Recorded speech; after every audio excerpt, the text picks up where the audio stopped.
Today's daf is ayin. We are starting with the last three words on the bottom of Masekhet Amud Bet, Hayodea Shehu Shabbat, which is actually just a quote from the Mishnah, that somebody who knows that it is Shabbat and does many melachot, forgetting the melachot, in other words, he forgets that the melachot are prohibited, but he remembers that it's Shabbat, is culpable for each and every one.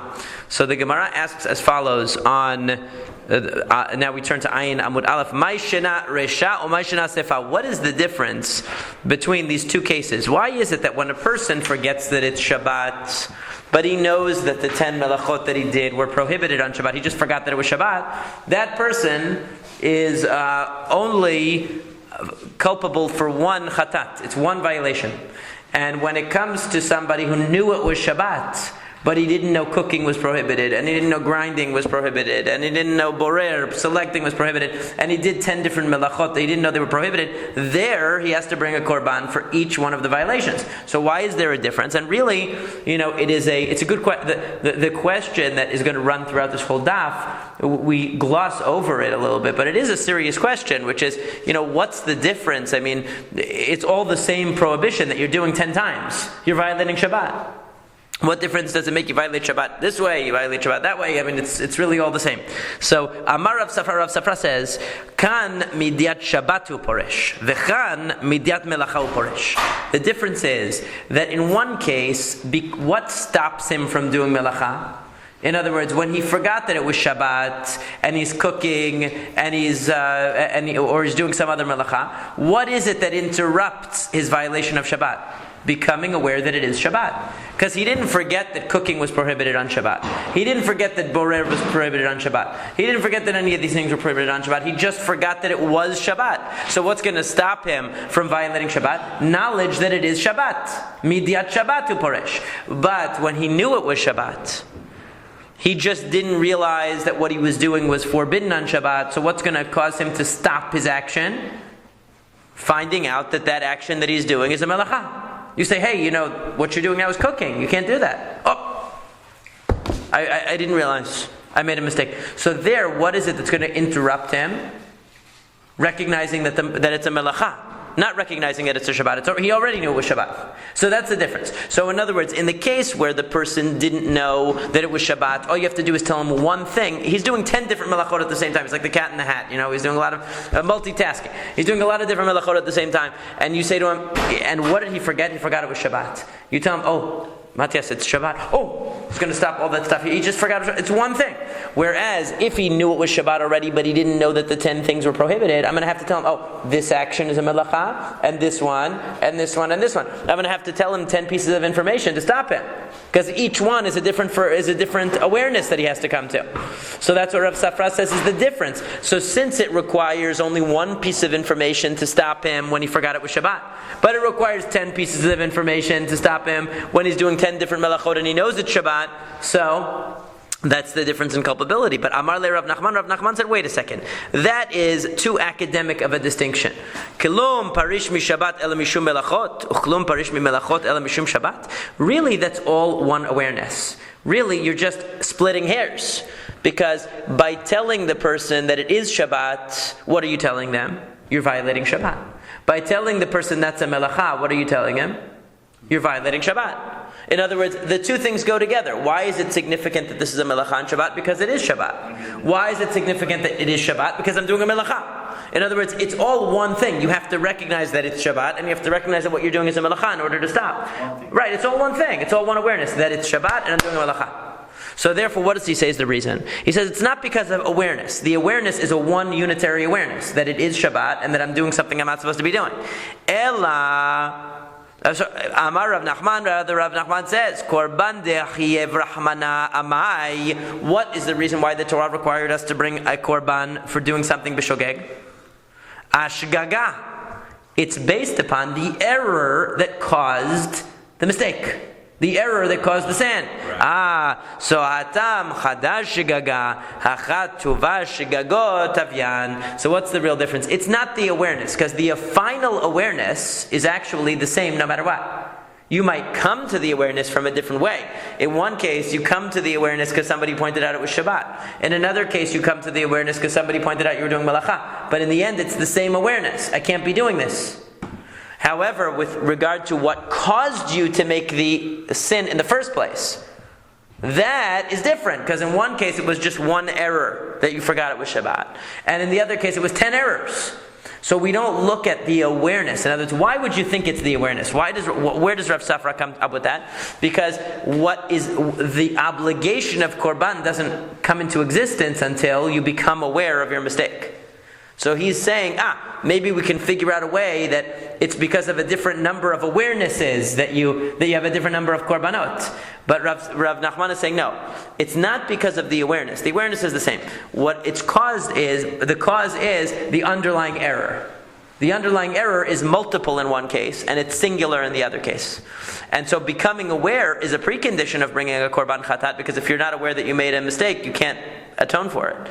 But what you're aware of in one case is one mistake, and what you're aware of in the other case is 10 mistakes. The 10 mistakes that caused you to do the 10 violations, and that's why each one is its own korban. So chayav al kol melacha umelacha, we say that if a person did multiple melachot, he's obligated for each and every melacha separate korban. He's separately culpable. And as I mentioned before, this is something we gloss over when we learn Masekhet Shabbat, but really it's problematic. It's not a simple matter. Why should it be that, really all 39 melachot are really just one thing. They're really just violation of Shabbat. They're really just melacha we subdivided into 39 melachot. Why does that make it 39 different things? What difference does it make? It's like having 25 cheeseburgers. There's no, it's one thing. You did it 25 times, but it's one thing. So why should it be that the person is obligated differently if they did, bishul, they cooked on Shabbat, or they ground flour on Shabbat, or they sewed something on Shabbat? The bottom line is they did the same violation 3 different times, which is they did melacha on Shabbat. It's the same thing. No, it's not. It's just different forms of doing the same thing. Really, it's all one. If you look at the 613 mitzvot, it's one prohibition. Don't do melacha on Shabbat. You subdivided it into 39 different ways that I can violate that. But essentially, it's one thing. Right. So the Torah itself. The Torah says don't do melacha. Right. Now, we have a tradition that there are 39 melachot, but still, they're all just different applications of one concept. So why here are we isolating it and making each one like a separate violation? So that's what we're going to see here. So chiluk melachot minalan. Where do we get the idea that we subdivide melachot? And it's a good question. Why do we do that? So Amar Shemuel says, Amar Kara, that the pasuk says, Mechaleleha mot yumat. One who violates Shabbat, mot yumat. It uses a double language, not just yumat, he will die, but mot yumat. He will surely die. HaTorah rebeta mitot arbe al chilul echad. What that means is that violation of one Shabbat can give you many death penalties. Okay, now obviously you can't be killed more than once. So hai b'mezid ketiv, this is talking about intentional violation of Shabbat. That's why it says mot yumat, you're going to die. And obviously we can't kill the person more than once. So what do you mean? Since we don't need the pasuk of mot yumat to teach us about somebody who violates Shabbat intentionally, because we already have a pasuk that says, we already have a verse that says that anybody who does melacha yumat, he will be killed. So teneo inyan l'shogeg, what it's coming to tell you is something about an accidental violator. Uma yumat b'mamon. What it means is you will die with money, because some people, like it says, b'chol me'odecha, some people care about money more than life. So so yumat means you're going to have to kill yourself to pay for these korbanot, because it was expensive. It wasn't cheap. So what's the idea of mot yumat? Since we don't really need the words mot yumat to teach you that to actually kill the Sabbath violator, because we know that already. So mot yumat comes to teach you that even an accidental violator, we look at each violation independently of the other ones. We don't look at them all as one entity, but each qualitatively distinct melacha is also a qualitatively distinct violation, even though ultimately he's violating the same prohibition 39 different times. In different ways, we look at them as independent violations based on this pasuk of mot yumat. That's what Shemuel says. However, the Gemara says, why do you go for your own drasha here of mot yumat? Why do you have to go there? Rabbi Natan, the Tana, already told us. The Shemuel is after the Tanaim. He's the next generation. So why don't we go with Rabbi Natan? Already gave us a nice limud. He already gave us a nice derivation for this. Why do we need yours? Tanya, as it says in the Baraita, Rabbi Natan Omer lo tiva'aru esh b'chol moshevotechem b'yom HaShabbat. Because it says in the beginning of Parashat Vayakel, you should not light any fire in your dwellings on the Shabbat day. Ma Talmud Lamar, why does it have to tell you that? Lefi shenemar Vayakel Moshe et kol hadat bnei Yisrael ele hadivarim, because Moshe gathered all the people together and said, ele hadivarim, these are the things that Hashem has commanded you. Sheshet yamim ta'aseh melacha, or te'aseh melacha rather, 6 days, melacha should be done. And what is that a remez to? What does that hint to? Divarim ha-divarim, ele ha-divarim. This is a remez to the 39 melachot, because divarim is 2. Ha-divarim makes 3. Okay, this is how the drasha works, okay? And then the word ele is 36. So 3 plus 36 equals 39. So Rashi explains the mechanics of this drasha here, that it's adding. So had divarim is giving us 3 in total. Ele is 36, it's 39. So what do we have? Elu sheloshim vatesha melachot shenemru leMoshe b'Sinai. These are the 39 melachot. So in other words, Moshe Rabbeinu is warning the people when they're building the Mishkan, is that these are the things, Ela Dvarim Asher Tzva Hashem, that these are the things that Hashem commanded, namely, Lasototam, to do them, meaning this is what Hashem commanded you to observe, that 6 days work should be done, but on the 7th day you have to rest. So there's a hint here to the 39 melachot already. Moshe is telling them they have to keep Shabbat. So why does he have to mention Lo Tivaru Esh V'chol Moshevotechem? Isn't that just another melacha? Isn't that just another labor on Shabbat? So if Moshe Rabbeinu in Vayakel, yeah, right, it's included. Moshe Rabbeinu just said, don't do any melacha. So why does he have to say, don't light any fires on Shabbat? That's one of the melachot. So why is he mentioning that? So what's the answer? Because Yachol asa'an kulan behelem echad eno chayav ela achat. You might have thought that if a person did all 39 melachot in one lapse of awareness, in other words, he forgot all 39 melachot and he did all of them, that he would be obligated only one korban. Talmud Lomar, the Torah tells you, b'charish u'v'katzir tishbot. You have to rest with regard to charish and katzir, plowing and harvesting. What does that show you? Each violation is independent, plowing and harvesting. But wait, v'adayin ani omer ala charish ala katzir chayav shetayim val kulan eno chayav ela achat. Maybe that's only a special halacha for plowing and harvesting, that they are different, but maybe all the other ones are the same. Talmud Nomar, that's why it says Lo Tivaru Esh. That's why it mentions don't light any fires. Because burning a fire, lighting a fire on Shabbat was already included in the general prohibition of doing Melacha on Shabbat. Velama yatzat. So why did it get excluded? Why is it isolated?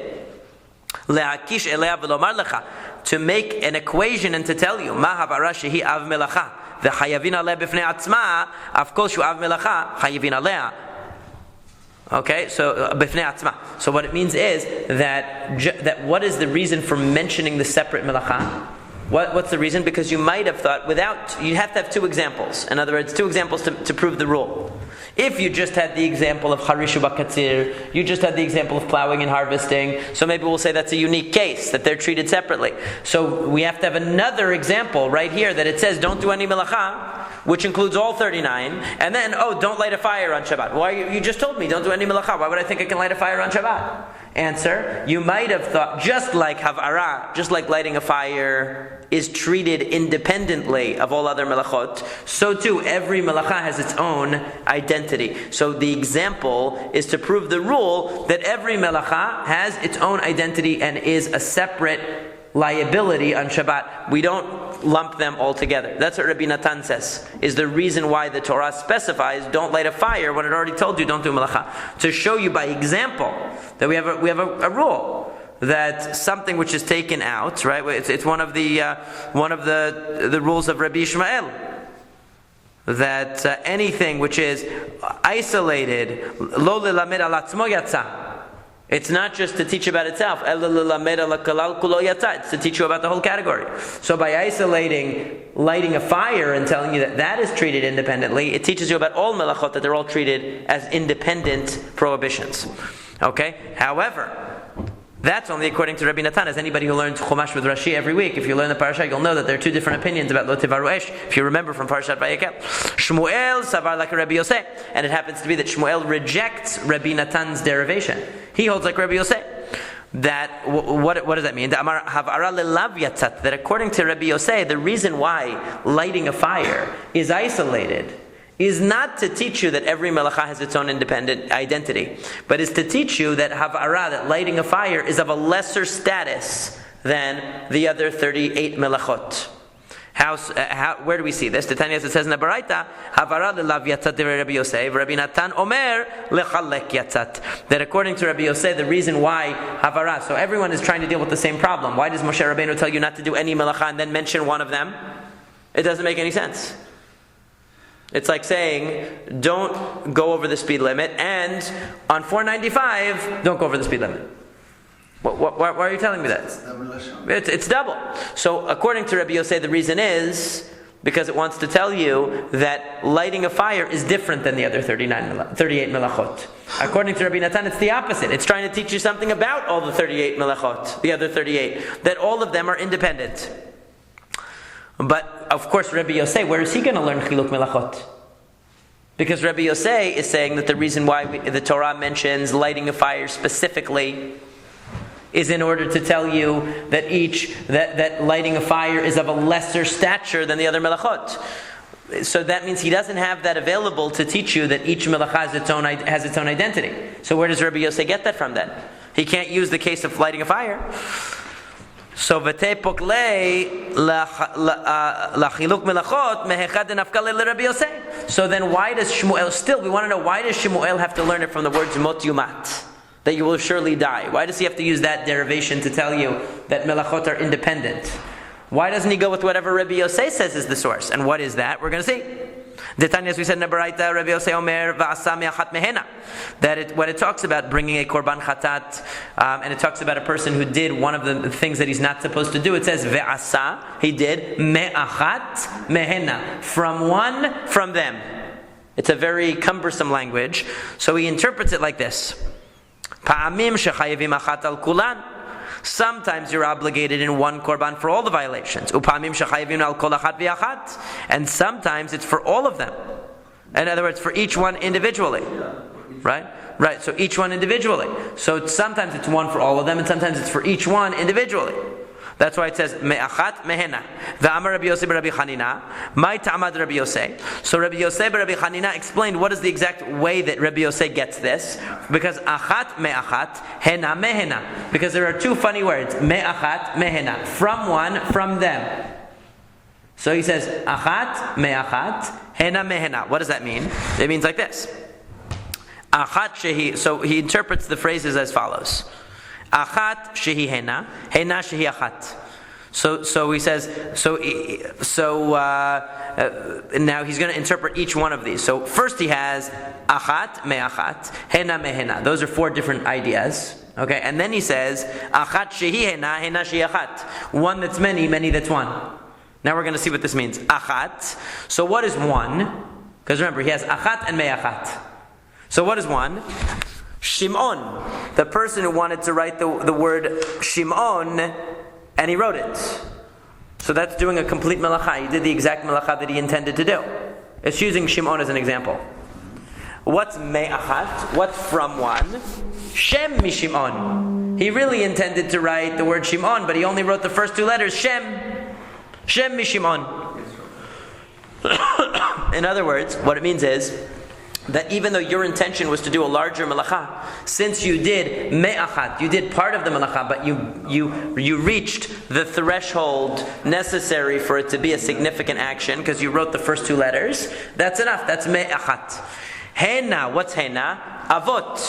These are the primary melachot. Mehena, from them is toladot, the derivative melachot. So far he's learned out four things. Achat, that's when you did the complete melacha that you intended. Me'achat means even if you did part of it, but the part that you did was significant in its own right.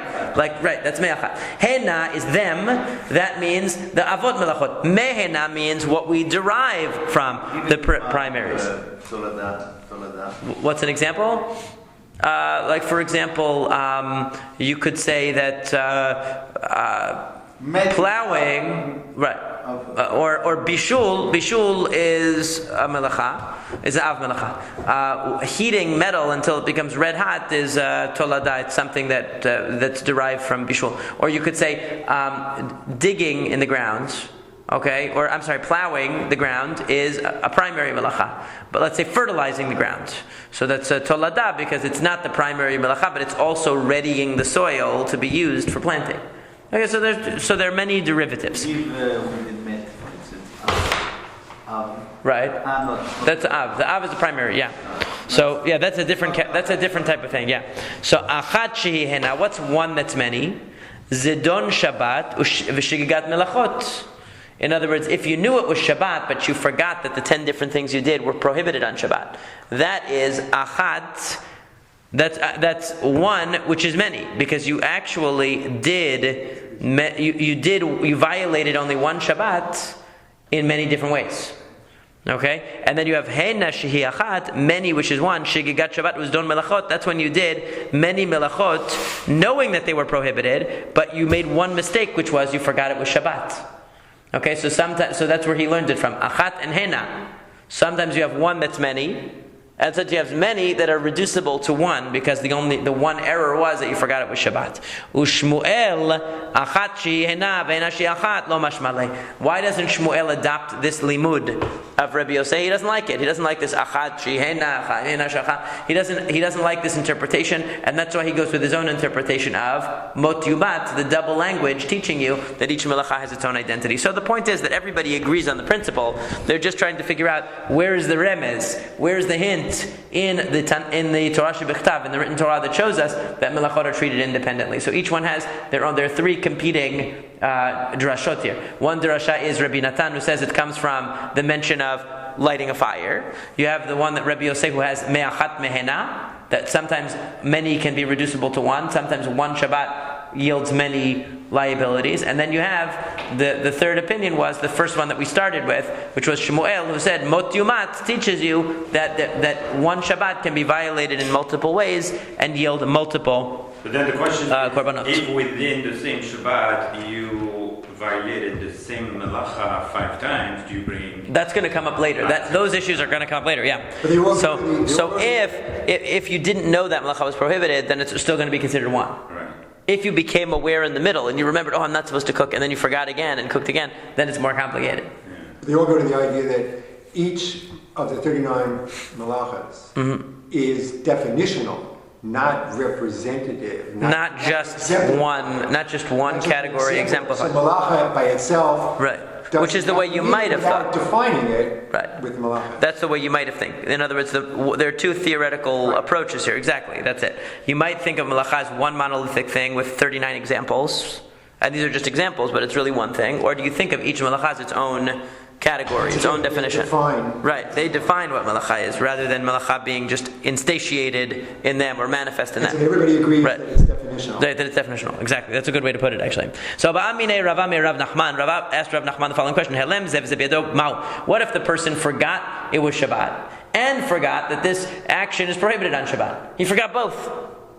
So, because he forgot both, if you were to tell him, that action is prohibited on Shabbat, he would still do it anyway because he doesn't realize it's Shabbat. And if you told him it's Shabbat, he's still going to do it anyway because he forgot that the action that he's doing is prohibited on Shabbat. He forgot both. So what do we do with this guy? So Rav Nachman answered him and said, since he doesn't know it's Shabbat, he's only obligated in one korban, because the bottom line is, the more fundamental of the two mistakes is he doesn't know it's Shabbat. Adarabba, why don't we argue the opposite? Why don't we say the opposite way and say he's making a mistake, he doesn't know that these melachot are prohibited. So even if he knew it was Shabbat, he would still do them. So why don't we say that he's obligated for each and every one? Ela Amar Rav Ashi, rather Rav Ashi says, Chazenan imishum Shabbat kaparish harei helem Shabbat biado, ve'eno chayav el achat, v'imishum malachat kaparesh, harei helem melachot biado, v'chayav al kol achat v'achat. Why don't we see? Tell him it's Shabbat, see if he stops doing the action. If he stops doing the action because he finds out it's Shabbat, so then we can say that was really the primary error. If you remind him, cooking is prohibited on Shabbat, and that's what causes him to change his behavior, then we could say that the primary error was that he didn't know cooking was prohibited on Shabbat. But Amar le Ravina says that's not really a good strategy. Le Rav Ashe, Kulum parish mi Shabbat elam mishum melachot, kulum parish mi melachot elam mishum Shabbat. We have the same problem that we had before, which is it's one awareness. What causes the person to stop? That they're aware that it's Shabbat and that what they're doing is prohibited. You can't have one without the other. So it doesn't make sense to say, remind him that it's that cooking is prohibited on Shabbat, because if he doesn't know it's Shabbat, it's not going to make it's not going to have any meaning. But why can't you be aware that it's Shabbat and not know and not be aware of cooking? You could be. That's one of the cases. But here we're talking about somebody who forgot both. Right, but somebody is saying you can't. He's saying that in order to fully be liable, you're going to have to realize both of these things, of course. In other words, if you want to stop the guy from doing what he's doing, you would have to give him two pieces of information. It's Shabbat, and what you're doing is not allowed on Shabbat. So you can't really say, see if when you tell him cooking is prohibited on Shabbat, he stops cooking. Why would he stop cooking? He doesn't know it's Shabbat. Tell him it's Shabbat, maybe he'll stop cooking. Why would he? He doesn't know cooking is not allowed on Shabbat. Right? So the two things go together. So therefore, Ella Loshana, rather it doesn't make a difference. Now what does this mean, it doesn't make a difference? The Gemara is not clear what it means. So the Rambam codifies it as follows. He says that we go back to the original statement of Rav Nachman, that since he didn't know it was Shabbat, that's the primary mistake. So he's only going to bring one korban. He's only going to bring one korban because the most fundamental mistake is that he didn't know it was Shabbat. So now we learned in the Mishnah, Avot Melachot Arba'im Chaser Achat, that there are 40 minus 1. Arba'im Chaser Achat means 40 minus 1 Melachot, 39 Melachot on Shabbat. V'havenan ban, we asked the following question, Binyan Alamali, why do we have the number? Can't we count? We had this before, right? V'amar Rabbi Yochanan, and we furthermore read before that Rabbi Yochanan said that chayav al kol achat v'achat. That Rabbi Yochanan said that if a person were to do all the melachot, why does it teach you? Why does the Mishnah have to tell you there are 39 melachot? To tell you that if you did all 39 melachot, you would be culpable for each and every melacha.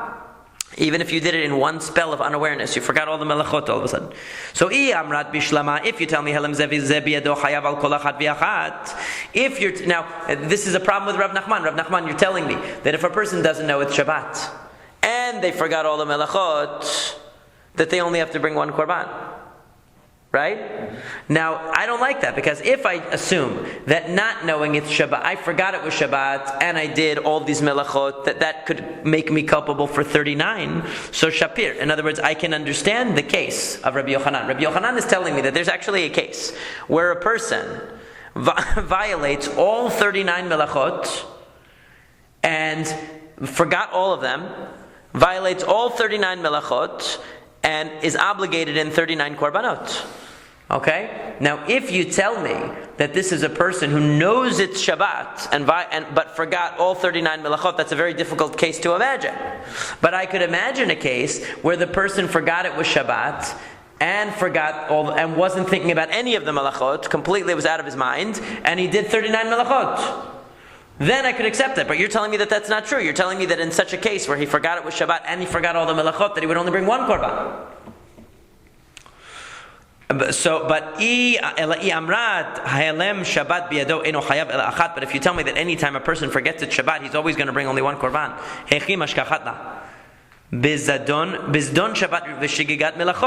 You're going to have to tell me then that the case of Rabbi Yochanan is where he knew it was Shabbat and he forgot all 39 melachot. That's a really hard case. That works according to Rabbi Yochanan's position.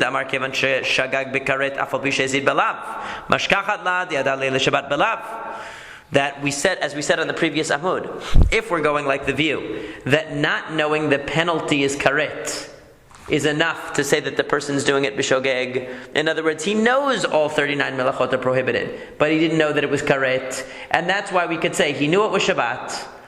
And he made a mistake with respect to all 39 melachot, not because he didn't know what they were, but because he knew what they were, but he didn't know that there was karet involved in doing them. He didn't know what the penalty was for doing them. So then we can accept that he could actually violate all 39 melachot and be culpable for all 39 korbanot. However, but in the difficult example, they're not even suggested he didn't know what they were. They suggested he forgot. He forgot everything, right?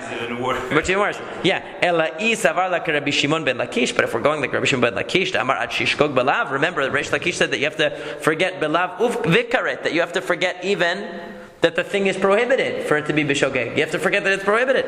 According to that, the Yadale Shabbat b'mai, the Yadala b'tchumin v'aliba de Rabbi Akiva. This is something that we learned yesterday. Actually, it was mentioned in yesterday's daf, I believe, that the only way we can understand the case of 39 chataot for the violation of Shabbat is one of two ways. We have to presume that the person knew that it was Shabbat, because if he didn't know it was Shabbat, everything is reducible to that one mistake anyway. That was what the Gemara's point was. Yeah. So he must have known it was Shabbat. So there are only two ways a person could violate all 39 melachot.